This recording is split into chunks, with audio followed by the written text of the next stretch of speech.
നമസ്കാരം. ഉപനിഷത്ത് സെഷനിലേക്ക് വീണ്ടും ഏവർക്കും സ്വാഗതം. നമുക്ക് സെൻറ്ററിങ് ചെയ്ത് ഡിസ്കഷൻ ആരംഭിക്കാം. കണ്ണുകളടച്ച് ശാന്തമായിരിക്കൂ. ഹൃദയത്തിൽ കുടികൊള്ളുന്ന ദിവ്യപ്രകാശത്തിൻ്റെ സ്രോതസ്സ് മനസ്സിനെ ആകർഷിക്കുന്നതായി അനുഭവിക്കും. ആ ദിവ്യപ്രകാശത്തിൽ കുറച്ചു നേരം ധ്യാനത്തിൽ ഇരിക്കൂ. മനസ്സിൽ ചിന്തകൾ വരുന്നുണ്ടെങ്കിൽ മൃദുവായി അവയെ അവഗണിക്കുക. ദിവ്യപ്രകാശത്തിൽ ധ്യാനം തുടരുക.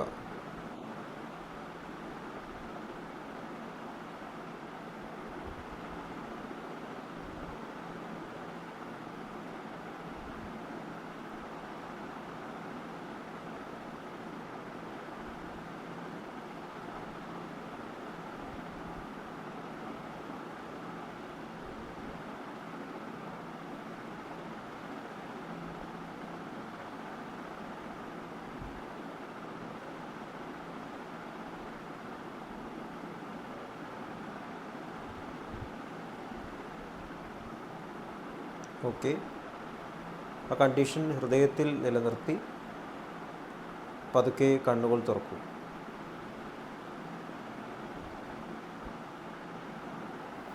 ഇന്ന് നമ്മൾ ഡിസ്കസ് ചെയ്യാൻ പോകുന്നത് ഛാന്തോക്യ ഉപനിഷത്തിൻ്റെ 2ാമത്തെ ചാപ്റ്ററിലെ 6ാം ഖണ്ഡമാണ്.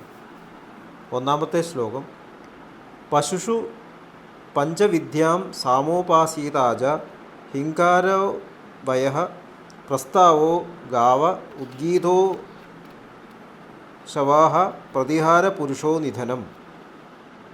മൃഗങ്ങളിൽ ഒരുവൻ 5 തരത്തിലുള്ള സാമനെ ഉപാസിക്കുന്നു. ആടുകൾ ഹിങ്കാരമാണ്, ചെമ്മരിയാട് ഒരു പ്രസ്താവമാണ്, പശുക്കൾ ഉദ്ഗീതമാണ്, കുതിരകൾ പ്രതിഹാരമാണ്, മനുഷ്യൻ നിധാനമാണ്.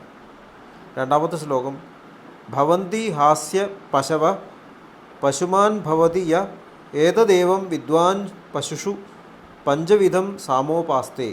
മൃഗങ്ങൾ അവൻ്റെ സ്വത്തായി മാറുന്നു, അവൻ മൃഗങ്ങളിൽ സമ്പന്നൻ ആകുന്നു. ഇതറിയുന്നവൻ 5 തരത്തിലുള്ള സാമനെ മൃഗങ്ങളിൽ ഉപാസിക്കുന്നു. ഛാന്തോക്യ ഉപനിഷത്ത് സാമൻ ശബ്ദത്തിൽ നിന്നും ഉദ്ഭവിക്കുന്ന ശബ്ദത്തിൻ്റെ അതേ ആ പ്യുവറായിട്ടുള്ള പ്രവാഹമായിട്ടുള്ള സാമനെക്കുറിച്ചിട്ടാണ് പ്രതിപാദിക്കുന്നത്. അത് നമ്മൾ ഇതുവരെ മനസ്സിലാക്കി. അപ്പോൾ ഒരു ഇല എടുത്തു കഴിഞ്ഞാൽ ഇലയുടെ മെയിൻ ഒരു തണ്ടുണ്ട്, അതിൽ നിന്നും വരുന്ന ബ്രാഞ്ചസ്. അപ്പോൾ ആ മെയിൻ തണ്ടിലൂടെ വരുന്ന ന്യൂട്രിഷൻ ഇലയിൽ മുഴുവൻ ആവശ്യമുള്ള സ്ഥലത്ത് കൊടുക്കുന്നു. അത് മരമും അതേ ഉദാഹരണം എടുക്കാം. മരത്തിൻ്റെ തണ്ടിലൂടെ പ്രവഹിക്കുന്ന ന്യൂട്രിഷൻ ഓരോ കമ്പിലൂടെ പോയിട്ട് അതാത് ബ്രാഞ്ചസിലേക്ക് പിന്നെ ഇലകളിലേക്കും എല്ലാം വേണ്ട നറിഷ്മെൻറ്റ് നൽകുന്നു. അതുപോലെ തന്നെ സെൻറ്ററിൽ നിന്നും ഉദ്ഭവിക്കുന്ന സർവ്വചരാചരങ്ങളുടെയും ഹൃദയത്തിൽ ഈശ്വരൻ വസിക്കുന്നു എന്ന് നമ്മൾ പറയാറുണ്ട്. അപ്പോൾ എല്ലാത്തിൻ്റെയും കേന്ദ്രമായി വർത്തിക്കുന്ന ആ സെൻറ്ററിൽ നിന്നും വരുന്ന ആ പ്യുവറായിട്ടുള്ള ഫ്ലോ, ശബ്ദ ഉദ്ഗീതം, അത് പൂർണ്ണമായിട്ട് നോളജാണ്. അത് ആവശ്യാനുസരണം ലെവൽ ഓഫ് കോൺഷ്യസ്നസ്സിലേക്ക് ഒഴുകി വന്നിട്ട് ഓരോ ലെവൽ ഓഫ് കോൺഷ്യസ്നസ് വേണ്ടത് സപ്ലൈ ചെയ്യുന്നു. അപ്പോൾ അതിൻ്റെ പ്യൂരിറ്റിയിൽ ഉപയോഗിക്കണം. ഓരോ ലെവൽസ് ഓഫ് കോൺഷ്യസ്നസ്സിൽ ആ ലഭിക്കുന്നതിനെ അതിൻ്റെ പ്യൂരിറ്റിയിൽ ഉപയോഗിക്കണം.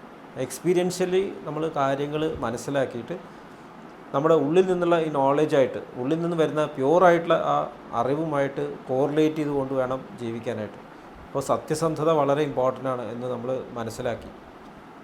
നമ്മുടെ ഹൃദയത്തിലുള്ള ആ സെൻറ്ററിലുള്ള ക്വാളിറ്റി അത് പൂർണ്ണ തന്നെയാണ്, പെർഫെക്ഷനാണ്. നമ്മുടെ ക്വാളിറ്റി പെർഫെക്ഷനാണ്. അപ്പോൾ നമ്മുടെ ബാഹ്യമായിട്ടുള്ള മാനിഫെസ്റ്റേഷനെ ഈ തരത്തിലൊരു പെർഫെക്ഷനിലേക്ക് നമുക്ക് ഉയർത്താൻ സാധിക്കും. ആ സാധ്യത നമ്മുടെ എല്ലാ ചരാചരങ്ങളുടെ ഉള്ളിലുണ്ട്. ആ പെർഫെക്ഷനെ ക്രിയേഷനിലേക്ക് മാനിഫെസ്റ്റ് ചെയ്യാൻ സാധിക്കും എന്നുള്ള ആ ഒരു സാധ്യത. അപ്പോൾ ആ സാധ്യതയാണ് ഈ അഹംബോധം സൃഷ്ടിയായിട്ട് മാനിഫെസ്റ്റ് ചെയ്യുന്നത്. ആ മനസ്സിൽ നിന്നും വരുന്ന പവർ. അപ്പോൾ ആദ്യം ശബ്ദ, പിന്നെ മനസ്സിൽ നിന്നും എനർജി പഞ്ചഭൂതങ്ങളായിട്ട് മാറുന്നു. അപ്പോഴാണ് ഒബ്ജക്റ്റീവ് യൂണിവേഴ്സായിട്ട് മാറുന്നത്. അപ്പോഴാണ് ആത്മൻ പുറമേക്ക് വൈശ്വാനര ഭാവത്തിൽ പുറത്തേക്ക് നോക്കുന്നത്. അവിടെ നിന്നാണ് അനുഭവങ്ങൾ. അപ്പോൾ നമ്മുടെ അനുഭവങ്ങളെല്ലാം ജാഗ്രത അവസ്ഥയിലാണെന്ന് നമുക്കറിയാം. ഈ അനുഭവങ്ങളിൽ നിന്നും എക്സ്പീരിയൻഷ്യലായിട്ട് നമ്മൾ കാര്യങ്ങൾ ഉൾക്കൊണ്ടിട്ട് അത് പൂർണ്ണമായിട്ടുള്ള ആക്സെപ്റ്റൻസിലൂടെ ഉൾക്കൊണ്ടിട്ട് നമ്മൾ എപ്പോഴും നമ്മുടെ ഉള്ളിലുള്ള ആ സെൻറ്ററായിട്ട് കണക്ട് ചെയ്തിട്ട് ആ സാമനായിട്ട് കണക്ട് ചെയ്തിട്ട് ജീവിക്കുകയാണെങ്കിൽ നമ്മൾ ആ ലെവൽ ഓഫ് കോൺഷ്യസ്നസ് താണ്ടിയിട്ട് ഗ്രാജ്വലി നമ്മുടെ ഉള്ളിലുള്ള പൊട്ടൻഷ്യലായിട്ടുള്ള പൂർണ്ണതയെ പൂർണ്ണമായിട്ട് മാനിഫെസ്റ്റ് ചെയ്യുന്ന തലത്തിലേക്ക് വരും. ആ പെർഫെക്റ്റിബിലിറ്റി അത് സാധ്യമാണ് എല്ലാ ജീവിക്കും. അപ്പോൾ വേണ്ടത് സത്യസന്ധതയാണ്. ഇപ്പോൾ സർവ്വചരാചരങ്ങളിൽ നോക്കി കഴിഞ്ഞാൽ ഈ സത്യസന്ധത നമുക്ക് കാണാം. ഇപ്പോൾ ഇവിടെ സാമൻ മൃഗങ്ങളുടെ ഉദാഹരണം പറഞ്ഞു. സസ്യങ്ങളായാലും മരങ്ങളായാലും മൃഗങ്ങളായാലും അവരൊന്നും അവരുടെ ആ സിറ്റുവേഷനെ എതിർക്കുന്നില്ല, അവരത് ആക്സെപ്റ്റ് ചെയ്യുന്നു. ഒരു സിംഹം ഒരു മാനിനെ ആക്രമിക്കുമ്പോൾ രക്ഷപ്പെടാൻ ശ്രമിക്കുന്നു. പക്ഷെ മാനിനെ കൊന്നു തിന്നു കഴിഞ്ഞാൽ മറ്റുള്ള മാനിന് സിംഹത്തിനോട് ദേഷ്യമൊന്നുമില്ല, അത് ആക്സെപ്റ്റഡ് ആണ്. ഇങ്ങനെയാണ് സംഭവിക്കുക. അതുപോലെ മൃഗങ്ങൾ ചെടികൾ ഭക്ഷിക്കുന്നു. അവിടെയും ഒരു നാച്ചുറാലിറ്റി ഉണ്ട്. ഒരിക്കലും അവിടെ ഒരു റിവെഞ്ചോ അല്ലെങ്കിൽ എക്സിസ്റ്റിങ് നിലനിൽക്കുന്ന ആ നിയമത്തിനെ മാറ്റാനുള്ള ശ്രമങ്ങളില്ല. ക്രമേണ ബോധം ഉയരുമ്പോൾ, കോൺഷ്യസ്നസ് ഉയർന്നു വരുമ്പോൾ പുറമേയുള്ള കാര്യങ്ങളെക്കുറിച്ച് മനസ്സിലാക്കാൻ സാധിക്കുന്നു. അപ്പോഴാണ് മനുഷ്യനായിട്ട് മാറുന്നത്. അങ്ങനെ പരിണമിച്ച് മനുഷ്യനായി കഴിഞ്ഞാൽ മാത്രമേ ഇതിനേക്കാളും ഉയർന്ന നോളജസിനെ നമുക്ക് മാനിഫെസ്റ്റ് ചെയ്യാൻ സാധിക്കും. അപ്പം മൃഗങ്ങൾക്ക് അത് തന്നെയായിട്ട് ഇരിക്കാൻ സാധിക്കും. അതിനെ ഉയർന്ന നോളജിനെ അതിന് മാനിഫെസ്റ്റ് ചെയ്യാൻ സാധിക്കില്ല. പക്ഷേ മനുഷ്യൻ അങ്ങനെയല്ല. ഉള്ളിലുള്ള ആ പൂർണ്ണതയിൽ നിന്ന് വരുന്ന എക്സ്പീരിയൻഷ്യലായിട്ടുള്ള പലതരത്തിലുള്ള അറിവുകളും നമ്മുടെ ഉള്ളിലുണ്ട്. അതിനെല്ലാം സത്യസന്ധമായിട്ട് മനസ്സിലാക്കിയിട്ട് നമുക്ക് ജീവിതത്തിൽ ജീവിക്കാൻ സാധിക്കും. ഇപ്പോൾ ഒരുപാട് നിയമങ്ങൾ ഇപ്പോൾ സയൻസിലൂടെ നമ്മൾ ഡിസ്കവർ ചെയ്തിട്ടുണ്ട്. എത്രയോ ലോസ് ഉണ്ട്. ഈ ലോസ് എന്തിനാണ് മനസ്സിലാവുന്നത്? ഈ ലോസാണ് ഈ പ്രപഞ്ചത്തെ നിലനിർത്തുന്നത് മനസ്സിലാവാനായിട്ട്. ഇതിനനുസൃതമായിട്ട് എങ്ങനെയാണ് ജീവിക്കുക, അതിനെ മറികടക്കാൻ ശ്രമിക്കുകയല്ല നമ്മൾ സാധാരണ ചെയ്യേണ്ടത്. അപ്പോൾ നമ്മൾ അങ്ങനെയാണ് ചെയ്യുന്നത്. നമ്മൾ ആ കിട്ടുന്ന നോളജിനെ നമ്മുടെ ആവശ്യത്തിന് വേണ്ടി നമ്മുടെ അത്യാഗ്രഹം പൂർത്തീകരിക്കാൻ വേണ്ടിയിട്ട് ഉപയോഗിക്കുന്നു. അതിപ്പോൾ ഇലക്ട്രിസിറ്റി ആയാലും അറ്റോമിക് എനർജി ആയാലും ഏത് മാഗ്നറ്റിക് എനർജി ആയാലും ഗ്രാവിറ്റേഷൻ എനർജി ആയാലും എല്ലാം നമ്മൾ നമ്മുടെ സ്വാർത്ഥതയ്ക്ക് വേണ്ടിയിട്ട് ഉപയോഗിച്ചിട്ട് നമ്മൾ മറ്റുള്ളവരുടെ മുകളിൽ അതിക്രമണങ്ങൾ കാണിച്ചുകൊണ്ടിരിക്കുകയാണ്. അപ്പോൾ നമ്മൾ മറ്റുള്ള ഗ്രഹങ്ങളിലേക്ക് റോക്കറ്റ് അയക്കുന്നു, സാറ്റലൈറ്റ് വിക്ഷേപണം നടത്തുന്നു. ഇതൊക്കെ ശരിയാണോ? നമ്മൾ ചിന്തിക്കേണ്ട കാര്യമാണ്. നമ്മൾ ഗ്രാവിറ്റേഷനെ മനസ്സിലാക്കി ഗ്രാവിറ്റേഷനെ അതിജീവിച്ച് ഇങ്ങനെ പ്രവർത്തിക്കുമ്പോൾ നമ്മുടെ ഉദ്ദേശം എന്തായിരുന്നു?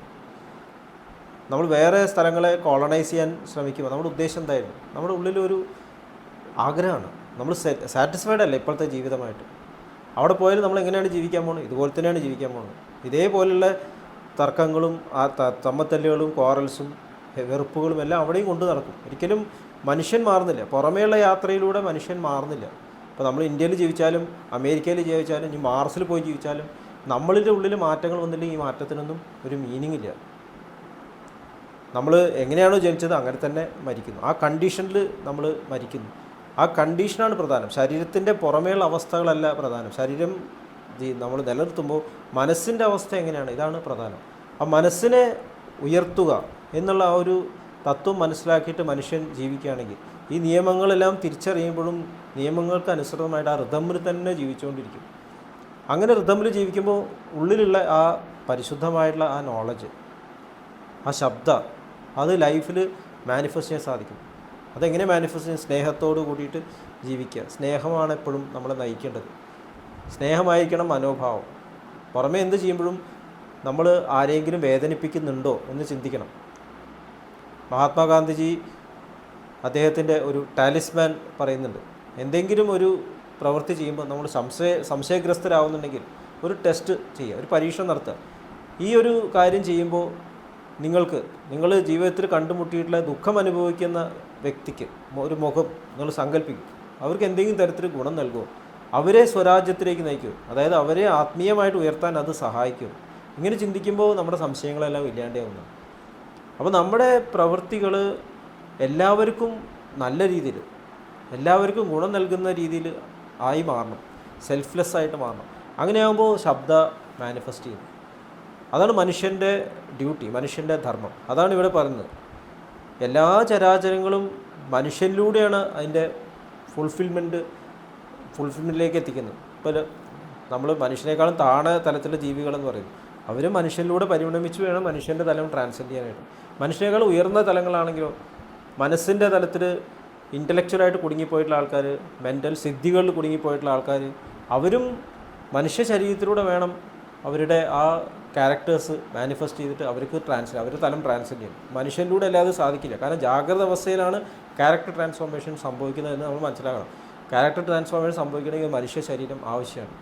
അതുകൊണ്ടാണ് ദേവന്മാരും ബ്രഹ്മാവും കൂടി മനുഷ്യജന്മത്തിന് വേണ്ടി ക്രേവ് ചെയ്യുന്നു എന്ന് നമ്മുടെ പുരാണങ്ങളിലും നമ്മുടെ ശാസ്ത്രങ്ങളും എല്ലാം പറയുന്നത്. അവർ ഇതുപോലെ ഒരു ജന്മം എടുക്കാൻ സാധിക്കണേ.